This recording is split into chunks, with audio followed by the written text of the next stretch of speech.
할렐루야. 우리 좌우 앞뒤 돌아보시고 인사하도록 하겠습니다. 참 반갑습니다. 사랑합니다. 축복합니다.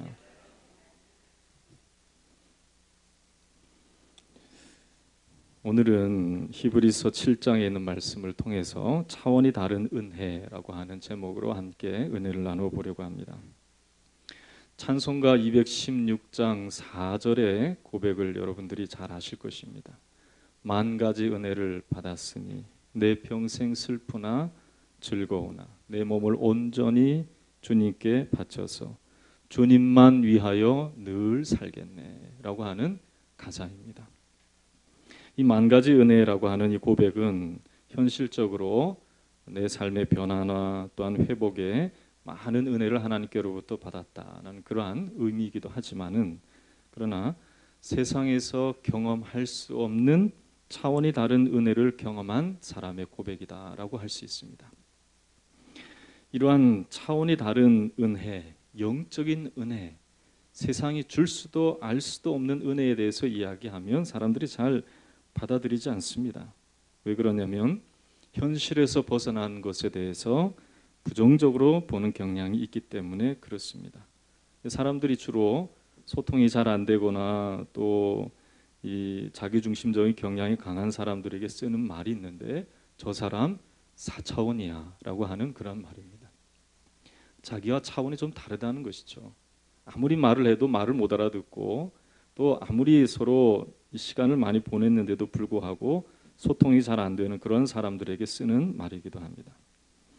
그리스도인들이 경험하는 이 차원이 다른 은혜는 이렇게 말이 안 통하고 비현실적이고 또 자기중심적인 그러한 세상을 말하는 것이 아닙니다. 그리스도인들이 경험하는 차원이 다른 이 은혜는 초현실적인, 위로부터 하나님이 주시는, 그래서 세상이 알 수도 없고 줄 수도 없는 그러한 하나님의 은혜인 것을 성경이 말씀하고 있는 것이죠. 하나님은 이러한 차원이 다른 은혜를 이스라엘 백성들에게도 약속하셨습니다. 그리고 그 은혜를 베풀어 주셨습니다. 신명기 6장 10절에서 11절의 말씀을 보면, 내 하나님 여호와께서 내 조상 아브라함과 이삭과 야곱을 향하여 내게 주리라 맹세하신 땅으로 너를 들어가게 하시고 내가 건축하지 아니한 크고 아름다운 성읍을 얻게 하시며 내가 채우지 아니한 아름다운 물건이 가득한 집을 얻게 하시며 내가 파지 아니한 우물을 차지하게 하시며 내가 심지 아니한 포도원과 감람나무를 차지하게 하사 내게 배불리 먹게 하실 그때라고 말씀하고 있습니다. 분에 넘치는 은혜이지요. 그들이 아무것도 하지 않았지만 하나님께서 모든 것이 되어주셨다는 그러한 은혜를 보여주는 말씀입니다. 뿐만 아니라 하나님은 이사야 55장 1절에서 3절에서도 확실한 은혜를 말씀하고 있습니다. 한번 따라해 볼까요? 확실한 은혜. 네, 이건 확고부동한 하나님께서 그냥 은혜 주시겠다고 말씀하신 그 은혜를 분명히 이사야 선지자는 우리 가운데 확언하고 있는 것입니다. 오라 너희 목마른 자들아 물로 나오라. 돈 없는 자도 오라. 너희는 와서 사 먹되 돈 없이 값 없이 와서 포도주와 젖을 사라. 너희가 어찌하여 양식 아닌 것을 위하여 은을 달아주며 배부르게 하지 못할 것을 위하여 수고하느냐. 내게 듣고 들을지어다. 그리하면 너희가 좋은 것을 먹을 것이며 너희 자신들이 기름진 것으로 즐거움을 얻으리라. 너희는 귀를 기울이고 내게로 나와 들으라. 그리하면 너희 영혼이 살리라. 내가 너희를 위하여 영원한 언약을 맺으리니 곧 다윗에게 허락한 확실한 은혜니라. 그랬습니다. 그러나 이스라엘 백성들은 어떻습니까? 이렇게 하나님께서 가나안 땅에 들어가 사는 이스라엘 백성들에게도 하나님이 풍성한 은혜, 분에 넘치는 은혜를 주시겠다고 말씀하시고 그것을 누리도록 하나님께서 모든 여건과 환경을 다 마련해 두셨습니다. 또 이 다윗에게 허락한 확실한 은혜라고 말씀하시면서 하나님은 정말 이들의 현실과 이들의 상황과 이들의 모든 모습을 뛰어넘는 그러한 하나님의 확실한 은혜를 분명히 예비하셔서 그들을 위하여 모든 것 준비하셔서, 마치 우리가 그저 뷔페에 들어가서 그냥 음식을 다 골고루 먹듯이 모든 것이 다 차려져 있는 그러한 상황 속에 하나님 우리를 두셨다는 것이죠. 이스라엘 백성들을 두셨다는 것이죠. 그러나 이스라엘 백성들은 이러한 은혜를 받을 만한 그릇이 되지 못했습니다. 뷔페집에 가도요, 속이 불편하면 먹질 못하는 거예요. 아무리 그릇이 많고 음식이 많고 그래도 자기가 그것을 먹지 못하면 그것은 자기의 것이 되지 못하듯이 이러한 하나님의 넘치는 은혜, 확실한 은혜를 이 이스라엘 백성들은 받아 누리지 못했습니다. 오히려 그 은혜를 받아 쏟아버렸죠. 그래서 이 은혜가 그리스도 안에서 영적 이스라엘인 예수 그리스도를 영접한 우리들에게 다시 부어진 것을 성경이 말씀하고 있습니다. 요한복음 1장 17절에 이렇게 말씀했습니다. 율법은 모세로 말미암아 우리에게 주어진 것이요 은혜와 진리는 예수 그리스도로 말미암아 온 것이니라. 그렇게 말씀했습니다. 하나님이 주신 율법도 사실 큰 은혜예요. 옳고 그름을 분별하고 어떻게 해야 하나님 앞에 나아갈 수 있는 길을 하나님께서 열어놓으신 거예요. 그러나 율법을 받을 만한 그릇이 못 되는 인생들이기 때문에 하나님께서는 예수 그리스도를 통하여서 더 확실한 은혜, 더 풍성한 은혜, 더 온전한 은혜를 우리 가운데 부어주셨음을 성경이 말씀하고 있는 것입니다.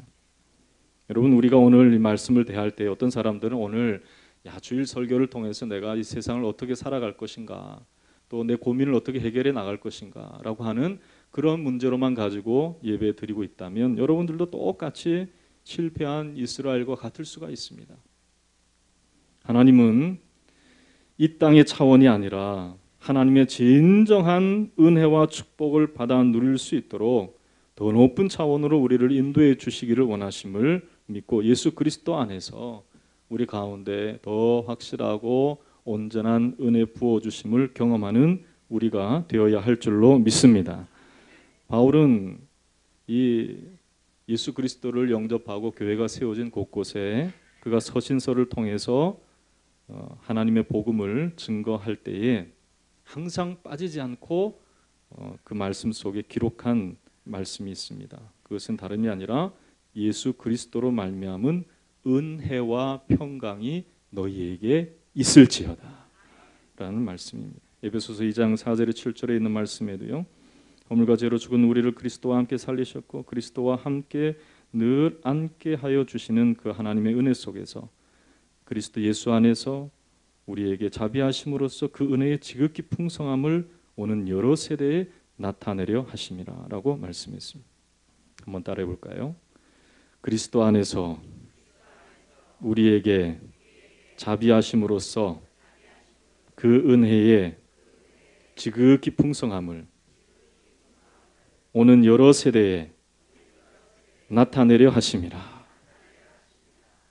하나님의 은혜가 지금 우리 가운데 다시금 예수 그리스도 안에서 부어지게 되었고 그것을 우리가 누리고 우리가 또한 나타낼 수 있는 삶을 살아가도록 하나님께서 인도하고 계시다는 것을 말씀하고 있는 것이죠.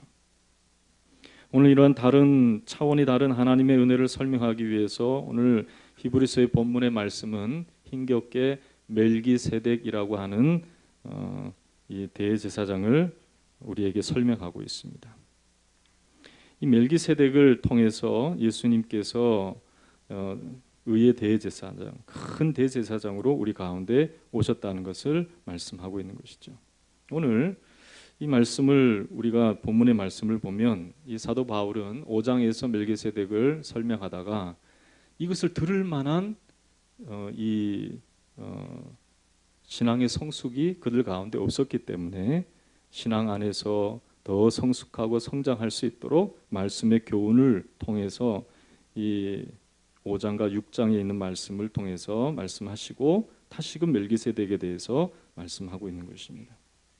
그러므로 우리는 오늘 이 말씀을 대할 때에 하나님께서 우리 가운데 더 높은 차원으로 우리 가운데 이끄시고자 하신 하나님의 뜻이 있구나라고 하는 것을 마음에 새기고 오늘 이 말씀을 우리는 대할 수 있어야 되죠. 한번 따라하겠습니다. 더 높은 차원의 은혜, 그것을 주시기 위해서 우리 가운데 하나님께서 숨겨놓으신 하나님의 비밀이 있다는 것을 분명히 알아야 되는 것입니다. 이 멜기세덱은 어떠한 분이신지 이 성경은 여러 가지로 말씀하고 있죠.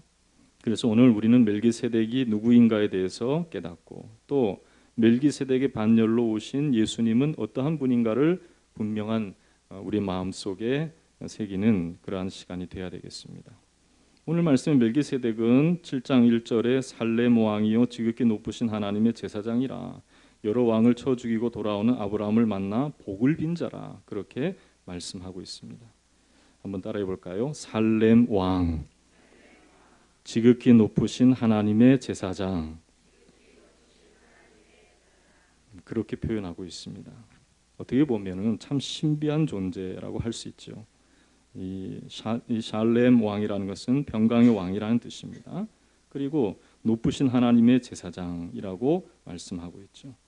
그에 대해서 이 3절의 말씀을 보면 아버지도 없고 어머니도 없고 족보도 없고 시작한 날도 없고 생명의 끝도 없어 하나님의 아들과 닮아서 항상 제사장으로 있느니라 이렇게 설명하고 있습니다. 이 너무나 신비하기 때문에 그의 시작도 끝도 알 수 없는, 그래서 하나님의 아들과 닮아서 항상 제사장으로 있는 분이 멜기세덱이다라고 그렇게 말씀하고 있죠. 이러한 신비한 존재인 멜기세덱에 대해서 어떤 잘못된 교리를 갖고 있는 이단들은 이것이야말로 자신의 교주를 설명하는 그러한 근거가 된다라고 말하기도 합니다. 그래서 하나님의 교회인 안상홍 이단이라든지 또 평강제일교회 박윤식 목사, 지금은 죽었지만은요, 이 사람이 바로 멜기세덱을 들어서 자기를 증거하는 그러한 잘못된 교리를 전파하는 사람이었습니다.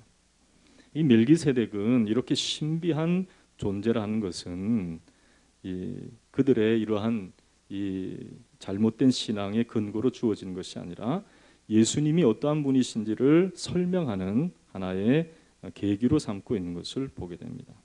예수님은 이 땅에 아론과 그 반열 가운데 주어진 대제사장의 그러한 직분을 감당하는 그러한 차원으로 하나님께서 예수님께 직분을 드린 것이 아니라, 예수님이 대제사장으로서의 직분을 감당하는 것은 다름이 아니라 이 멜기세덱의 반열을 통해서 이 직분을 감당하는 분이시다는 것을 말씀하기 위해서 멜기세덱을 들고 있는 것이죠.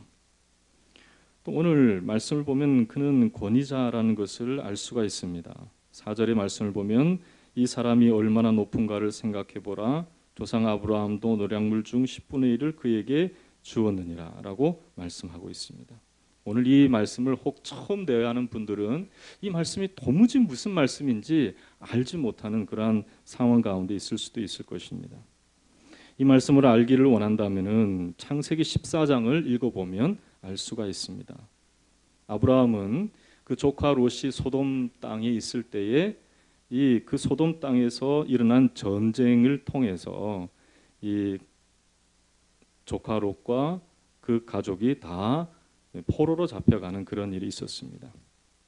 다름이 아니라 이 소돔 왕과 연합군, 그리고 그 돌라오멜이라고 하는 왕과 그 연합군이 그 땅에서 전쟁을 벌여서 결국은 소돔 왕이 패함으로 인해서 그 소돔 땅에 살고 있던 조카 롯도 함께 끌려가게 된 그러한 일이 있었던 것이죠. 그때 아브라함은 자기와 함께 하고 있는 사람 중에서 잘 훈련된 사람들 318명과 함께 조카 롯을 구하여 오는 장면이 기록되어 있습니다. 이때에 이 소돔 왕은 얼마나 기쁘겠습니까? 자기와 자기의 재물과 또 식구들이 다 그돌라오멜 왕에 의해서 사로잡혀간 그때에 자신들을 대신해서 전쟁해서 승리하여서 자신들의 식구들과 또 재물들을 다 찾아오는 그 모습을 보면서 얼마나 반가웠겠습니까? 그래서 이 승리하고 돌아오는 아브라함과 그 식구들을 맞이하러 이 소돔 왕이 나갔습니다. 그때 함께 나간 왕이 바로 멜기세덱 왕이라고 말하고 있는 것이죠. 그런데 이 말씀을 보면은 이 창세기 14장의 말씀을 보면은 이 멜기세덱에게 아브라함은 절하고 그리고 11조를 드렸다는 것이 기록되어 있습니다. 오늘 본문 7절에도 말씀을 보면 논란의 여지가 없이 낮은 자가 높은 자에게 축복을 받는다라고 말씀하고 있습니다. 즉, 이 아브라함은 이 소돔 왕에게 절한 것이 아니고 멜기세덱에게 절함으로 인해서 이 아브라함은 가장 이 땅에서 권위가 있는 존재가 멜기세덱임을 나타낸 것이죠. 이러한 이 멜기세덱 앞에서의 아브라함의 이러한 행동은 그 후에 태어날 이 레위와 그리고 아론과 또 그 이어질 대제사장의 여러 반열들이 있지만은 이들과는 비교를 할 수 없는 제사장으로 이 멜기세덱이 있다는 것을 말씀하고 있는 것입니다. 이 멜기세덱은 다름이 아니라 아브라함을 만나서 그에게 복을 빌어준 자다라고 말씀하고 있습니다. 1절에도 그렇게 기록하고 있죠. 그런데 이러한 이 멜기세덱의 반열을 따라서 오신 예수님은 우리에게 진정한 복을 주시는 분이심을 분명히 예표하는 것으로 이 히브리서는 말씀하고 있는 것이죠. 그러므로 우리는 이 멜기세덱의 반열로 오신 예수님을 어떻게 받아들여야 되느냐? 이 멜기세덱이 제사장으로서 11조를 받고 축복을 빌어준 것처럼 예수님께서는 이 아론과 땅에 있는 제사를 드려야 될 대제사장들의 임무가 아니라 신비하고 너무나 높고 우리가 할 수 없는 차원이 다른 그러한 하나님께서 예비하신 그러한 이 은총을 우리 가운데 베풀어 주시는 분으로 예수님이 오셨다면 이 예수님을 우리가 어떻게 받아들여야 하느냐 하는 것입니다. 오늘 말씀을 보면은 우리가 읽은 이 말씀을 지나서 19절의 말씀을 보면 이렇게 기록하고 있습니다. 19절 말씀을 한번 같이 읽겠습니다. 시작. 율법은 아무것도 온전하게 못할지라 이에 더 좋은 소망이 생기니 이것으로 우리가 하나님께 가까이 가느니라. 그렇게 말씀하고 있습니다. 한번 따라하겠습니다. 예수님을 우리의 소망으로 삼아야 한다. 여러분, 오늘 이 자리에 와서 무엇을 바라고 소망하고 하나님 앞에 예배하기를 원했습니까? 혹시 여러분들이 아론과 그 대제사장과 그 아론의 그 가문 속에 있는 대제사장들이 이스라엘 백성들이 와서 자기의 죄를 고백하고 또 하나님의 백성으로서 좀 잘 살아갈 수 있도록 땅에 있는 것을 구할 때와 같은 그러한 차원의 예배를 드리기 위해서 여러분들이 오셨다면 예수님을 우리는 바르게 이해하는 것이 아닙니다. 주님을 바르게 영접한 것이 아닙니다. 우리는 더 좋은 소망을 가지고 우리 앞에 주어진 하나님께서 주신 더 좋은 은혜를 얻기 위해서 하나님 앞에 나아갈 수 있는 저와 여러분이 되시기를 주님의 이름으로 축원합니다. 그렇습니다. 오늘 이 12절의 말씀을 보면은 제사의 직분이 바뀌었은즉 율법도 반드시 바꾸어지리니라고 말씀하고 있죠. 또 18절과 19절에 전에 있던 계명은 연약하고 무익함으로 패하고 또 우리가 읽은 19절의 말씀에 보면 율법은 아무것도 온전하게 못할지라 이에 더 좋은 소망이 생기니 이것으로 우리가 하나님께 가까이 가느니라 라고 말씀하고 있습니다. 예수님이 우리의 소망이 되어 주시고 우리의 온전한 이 소망으로서 우리 마음속에 자리 잡아야 한다는 것을 우리가 알 수가 있는 것이죠. 땅에 있는 제사 제도로 인해서 이스라엘 백성들이 잠시 소망을 얻었다면 이제는 예수 그리스도 안에서 우리가 온전한 소망을 얻도록 하나님께서 더 좋은 차원의 은혜를 우리 가운데 베풀어 주셨다는 것입니다. 여러분, 우리 마음 가운데 더 좋은 소망이 피어나고 자리 잡을 수 있기를 주의 이름으로 축원합니다. 네, 헤르만 헤세의 작품 중에서 이 한 가지 소원이라고 하는 그러한 이 글이 있습니다. 한 아이가 태어났을 때 어떤 노인이 나타나서 엄마에게 아기를 위한 소원을 물어봤습니다. 그때 소원을 이렇게 말했습니다. 그 소원은 어떤 소원이냐면은 이 아기 엄마는 이 아이가 자라나면서 세상의 모든 사람에게 사랑받을 사람이 되게 해달라. 그렇게 말했지요. 근데 그 아이는 자라나면서 정말로 모든 사람에게 사랑받는 그런 삶을 살았습니다. 근데 이 아이는 사랑을 받을 줄만 알았지 줄 줄은 모르는 아이가 되었던 것이죠.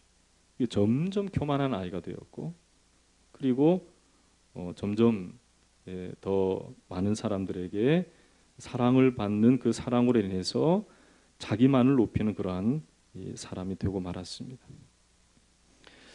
근데 우연히 다시금 노인을 만나서 어머니는 간곡한 소원을 다시 그 노인에게 말했다고 합니다. 제게 한 가지 소원이 있습니다. 제발 부탁합니다. 제 아이가 사랑받기보다는 사랑을 줄 아는 사람이 되게 해 달라고 그렇게 간절히 고백하는 내용이 나타나고 있죠. 여러분, 더 높은 차원, 더 높은 소망, 이것이 우리 가운데 있어야 하는 것입니다. 여러분, 어느 날 그 하루살이가 메뚜기와 함께 놀았다고 합니다. 저녁 무렵이 되었을 때 메뚜기가 이 하루살이에게 이렇게 말했다고 하죠. 오늘 잘 놀았으니까 내일 보자. 그랬더니 하루살이는 내일을 이해를 못한 거예요. 그런데 이 메뚜기는 어느 날 개구리와 함께 놀게 되었습니다. 개구리는 날씨가 추워지니 그만 놀고 이제 내년에 놀자 그랬던 것. 그랬더니 이 메뚜기는 내년이라는 말을 이해를 못한 거예요. 왜 그렇죠? 1년밖에 못 사니까 그런 거죠. 하루살이는 하루밖에 못 사니까 그런.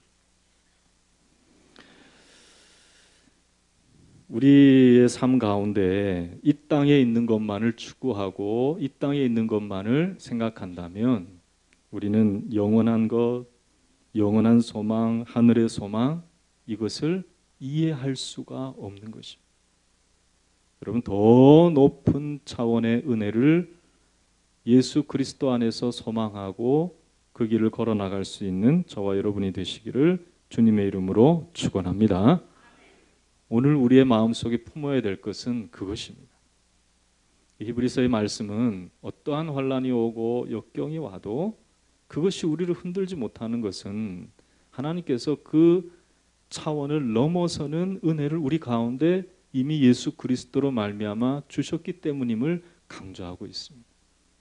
율법의 차원에 머물러 있었던 히브리적인 이 사상을 갖고 있던 그리스도인들도 멜기세덱을 보라는 것이죠. 이 멜기세덱을 통해서 하나님은 더 높은 차원의 은혜를 예비하셔서 아브라함을 통하여서 복을 빌게 하시고 예수님은 이 멜기세덱의 반열을 통해서 오시도록 그렇게 했다는 것을 강조하는 것입니다. 그러므로 오늘 우리도 이러한 예수님을 우리의 마음속에 소망하고 있기 때문에 땅에 있는 것이 아니라 주 안에서 우리의 소망이 달라져야 할 줄로 믿습니다. 주 안에서 우리의 소망이 하나님이 기뻐하시는 것으로 바뀌어져야 하는 것입니다. 여러분, 그렇게 하려면 어떻게 해야 되겠습니까? 25절의 말씀을 보면은 이렇게 말씀하고 있습니다.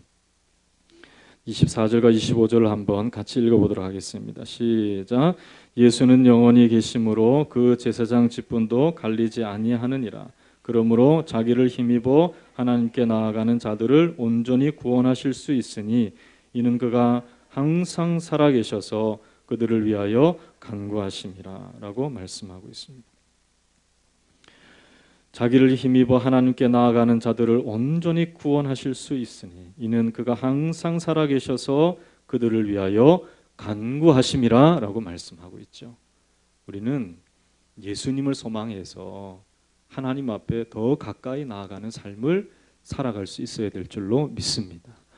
하나님의 뜻이 무엇인지 분별하고 주님의 뜻대로 살아가기 위해서 어려움 속에서도 새 힘을 주시는 하나님을 경험하면서 하나님께서 주시는 더 높은 차원의 삶을 우리가 경험하며 살아갈 수 있어야 되는 것이죠. 그리스도를 힘입어 하나님께 나아갈 수 있는 우리가 되어야 할 줄로 믿습니다. 그리스도를 통하여서 땅의 것을 구하지 아니하고 위의 것을 구하고 먼저 그의 나라 의를 구하고 하나님의 뜻대로 살아갈 수 있는 우리가 되어야 할 줄로 믿습니다.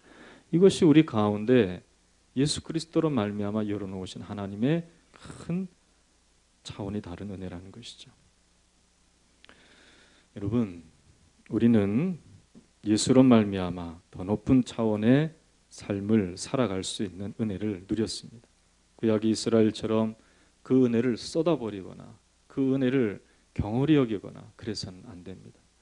우리 주님 안에서 우리가 더 높으신 하나님의 뜻을 추구하는, 먼저 그의 나라 의를 구하는 마음으로 살아가는 우리의 새로운 교회 모든 심령들 되어서 삶 속에서 하나님께서 어떻게 역사하시는지, 세밀세밀하게 우리를 어떻게 붙들어 주시는지 경험할 수 있는 저와 여러분 되시기를 주님의 이름으로 축원합니다.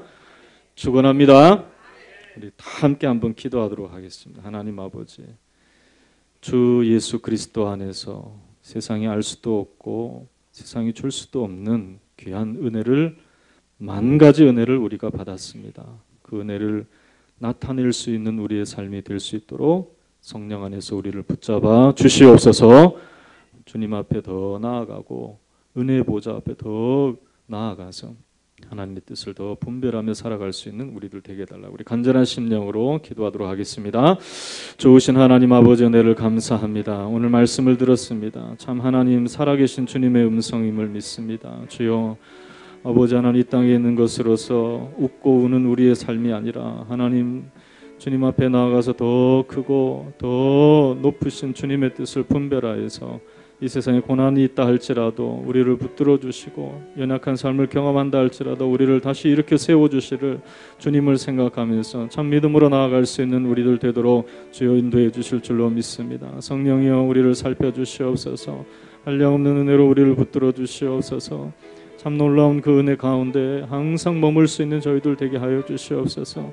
이 차원이 다른 주님의 은혜를 우리 가운데 예비해 주셨는데 이 은혜 하나님 아버지 벗어나는 삶을 살아가지 않도록 우리를 인도해 주시기를 원합니다. 참 은혜 가운데 우리를 붙잡아 주시옵소서. 함께하여 주시옵소서. 붙들어 주시옵소서. 예수님의 이름으로 기도. 하나님 아버지, 율법의 차원, 이 땅의 차원을 넘어서는 하늘의 은혜를 예수 그리스도 안에서 우리 가운데 부어주시니 감사합니다. 예수로 말미암아 구원 얻고 예수로 말미암아 기쁨을 얻고 참 소망을 얻어 살아가는 우리가 된 줄로 믿습니다. 더 높은 차원의 은혜를 예수 그리스도를 통하여 우리 가운데 베풀어 주셨음을 확신하면서 주님을 힘입어 하나님 앞에 더 기쁨으로 나아가고 주님의 뜻에 더 합당하게 살아드리고 주님의 소원을 이루어 나갈 수 있는 우리들 되게 하여 주시옵소서.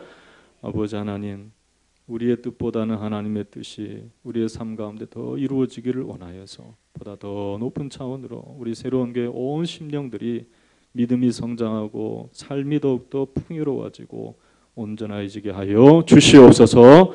축복하심을 믿사오며 예수님의 이름으로 기도하옵나이다. 아멘. 우리 주보에 있는 찬양 하나